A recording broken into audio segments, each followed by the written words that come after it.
So why did the Gobots lose out to the Transformers quite so much? Let's have a look at a couple and find out. So on the left we have Cosmos, who is a mini Autobot. He is deeply plastic. He has a great big sticker on the front of him, which rather detracts from the idea that he's supposed to be a spaceship in disguise. And he's a flying saucer who appears to have sort of exhausts on the back rather than any sort of actual weapons firing forwards, which is obviously completely pointless. He's a rather loose example, as you can see, because he just tried to transform himself. But I do think his sticker might still work if we're very lucky. Might use a bit more of a friction heat up, I think, rather than just my thumb, because it's quite cold today. But yeah, that's not terribly active. So he's a classic mini Transformer from back in the day, and he's very plastic, has little, he's screwed together with metal, but that's about all you can say, and he's got a few wheels on the bottom. So compare and contrast him, and this is why I thought this was quite interesting, because it suddenly occurred to me that there is a direct comparator here, because Pathfinder here is also a spaceship that transforms into a robot. But immediately you can see that's solid metal. The wings are a little bit plasticky, and so, but it's got guns at the front, and incidentally these are often broken. I was quite pleased when I found this example. It's also known as MR29, so Machine Robo 29, but the Gobot name is Pathfinder, and she's actually a she. And I only found this out when I was checking what her reference number was, because I had not appreciated that there. Well, actually, now that I've stopped and thought about it, the Gobots always had female characters. Even one of the main villains was a female. You don't get that in Transformers. You only ever got a female Transformer in Transformers the movie, and from that point forwards, they probably had the odd one or two. But really, in the early 80s version of the series, they were all male Transformers. So again, Gobots, better build quality, more metal in the build quality all the way around here. It's vastly more interesting than Cosmos's spaceship form. And look at the detail on the boots. Just look at that level of detail on the boots. So it's got actual proper jets on the boots, and even arguably there's sort of a jet on the back of the head there as well.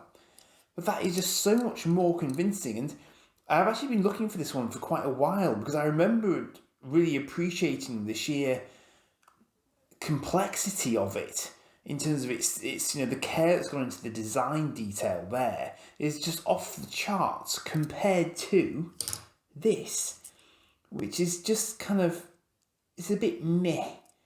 It just, there are a few lines on him, but I'm not really getting the we shed loads of time designing him kind of vibe off him at all. So let me try and transform the two of them for you as well, because I haven't actually done that with Pathfinder yet. But, again, it's kind of, okay, his arms go like that, and then, so he does sort of end up with fingers that are guns there. That's kind of his thing, So instead of hands, he's actually got guns, which is actually completely pointless when you sort of think about it. But later versions of him have obviously modified how he looks. But this is his original version, which would have been up against Pathfinder from back in the day, and he can basically roll around on his feet. That is his main sort of means of getting around the place, and he's got kind of one chest sticker there, and that's it. So there he is. Now, this should be amusing because I've not tried to transform Pathfinder yet, but there's the head. And that's quite a cool head as well, as you sort of, again, there's more shape to it at this scale than Cosmos is. I mean, it's not a competition as such, but they are they are directly comparable in the sense of what they're trying to be. Now, I'm always hesitant with the Gobots because I'm never quite sure how to start them off. And although they are very metal and very solid, I do not wish to do anything to damage this one because it's got such nice guns, because the guns are often snapped off. It's very, very common, the ones that you see on eBay have the guns snapped off and therefore effectively missing. But this one, I just spied it, and it wasn't even ridiculously priced. Often the ones that have the guns intact attract a premium, or are in the States, so I can't afford to import them for the sake of a single video. But I'm just trying to figure out how her, and I keep on trying to use the right pronoun because I feel that's important, because it's part of the point I'm making is that, you know, the robo machines for their time were actually really sort of forward thinking in the sense that, you know, they actually decided that a robot could be a female character as well. I'm really, really worried about snapping this by doing something stupid with the leg movement. I'm actually going to do it on screen so I can see it a little bit more detail. I can't flick those around. So what am I supposed to do here? Because it's... okay, I'm being dense. Not won't be the first time, won't be the last. So actually, the legs, rather interestingly, flip over and down. I was thinking they would sort of go behind, but actually you've got to push them past the arms, which is interesting. And that's why the arms don't then sort of... I thought the arms would actually come a bit further up. So, I mean, I would say this, that it's... Her arms end up being sort of very... Oh, no, there we go. That's it. Right. Now look at that. You see, that is... And she's got little sort of fists just sort of built in there and there. But she's even got little guns here and here.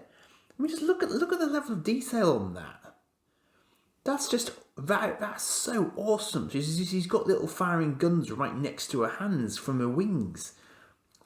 She's a touch loose, but that's not too bad, and she will stand up quite happily. So, just sort of compare and contrast the quality of that figure versus that. And so this does sort of beg the question, how on earth did Transformers end up doing better? They both had cartoon series. You know, they both seemed to get a sort of reasonable degree of marketing, and I definitely saw the Gobots cartoon first. So why did Transformers do better? Well, I suspect that the sort of little gimmick that I was taking the Michael out of before, that might have helped. They also had really good sort of background details for each of the characters. So if you recall, there were always these tech specs on the back of the boxes of Transformers that used a sheet of red see-through plastic to reveal information about their strengths and abilities and so on using. And they also had a little bit of backstory as to what the Transformer did, what their personality was like, what their particular strengths were, and that sort of thing. I don't know from memory whether or not the Gobots had something similar. I'm not sure that they did. And maybe that was a weakness. But, you know, kids don't really care about build quality. They care about costs. If maybe the Transformers were cheaper, I don't know. I think their packaging was probably better from what I recall. I think it was more striking. And I think possibly also it was just a more varied line. And I also think, just thinking about it as well, perhaps particularly with the American market, I don't think that the Gobots actually had guns. Because I remember that in the cartoon series, they used their fists to fire. So energy blasts used to come from their fists. Whereas all the Transformers had some unique form of weapon, apart from these little guys. They just, you know, they had, you use your imagination with them, I think, for the most part. I can think of a couple that maybe had guns kind of built into their out modes, but the bigger Transformers always had their own guns and their own weapons, and I'm guessing that was probably also quite popular with kids, which may again explain why perhaps whilst the Gobots were smarter in the sense of their design quality and everything else, maybe they just weren't quite as attractive on that basis. I don't know. I'd be fascinated if someone does know what the sort of official reasoning is behind them not having done quite so well, because objectively, the Gobots look like much better toys to me, having had a few in my hand of late. I mean, maybe their alternative forms just weren't as smart, because, like, you know, having a scooter as an alternative form is basically going to get the Michael taken out of you by the other kids, isn't it? You know? Whereas at least all of the Transformers tended to actually transform into stuff that was actually a proper secondary toy. So I can kind of see that might have been an issue for some of the Gobots as well. It's a bit of a shame because I love Pathfinder, and I do love Pathfinder. I think it's great. It just looks so much more like a proper spaceship than poor old Cosmos here. And as a lover of both robots and spaceships, you know, that's definitely a better toy. So I've been looking for a decent Pathfinder for ages, and it just occurred to me that rather than doing just a Pathfinder video, I would do a video comparing her, as it turns out, with Cosmos, because, you know, the two are the most similar from their ranges, I think, for the time. I mean, Cosmos is so he's short as well, bless him. He's shorter, let's put it that way. And he was actually quite slow to arrive in the sense that he was part of the second wave of mini-bots, as I remember. Certainly in the comics, we didn't see him for quite a while, whereas I think Pathfinder was part of the first wave of Gobots. So, yeah, I mean, you know, if you get the chance to pick one up, I think you would be impressed, because it's quite heavy, and you can see it's got wheels as well, just like Cosmos has. A little bit looser in terms of the limbs, but then Cosmos isn't anything to write home about either. 40 years on, you know, so it's all. But the fact that, I mean, you have to hand it. One thing you can say is that of the two of them, I think overall she's come off better after 40 years of existence. You know, his head's a bit worn and it's a bit loose. But it's remarkable that either of them have survived, because they're so small. And he's so plasticky and so breaky. I mean, you know, he could easily have been clobbered by now. But nevertheless, they have both made it. So let's just transform it back. I mean, you know, perhaps. I mean, I do marvel at the way that kids these days actually transform their Transformers, because the number of different steps there are now, because they're so much more articulated than they ever used to be, and it's just the transformations are so much more complex. I have no idea how they managed to do it, because I really struggle with them.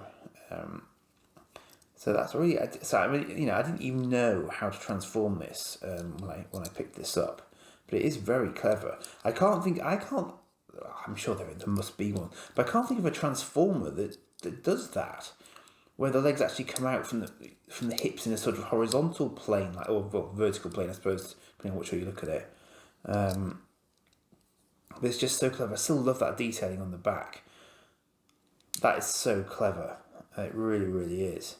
She's even got, you know, sort of backwards firing guns when she's in flight mode. It's pretty epic. It really is pretty epic. For such a small toy to get that much detail in, that's care. That's care and attention to detail, which I like. So there you go. That is Cosmos versus Pathfinder.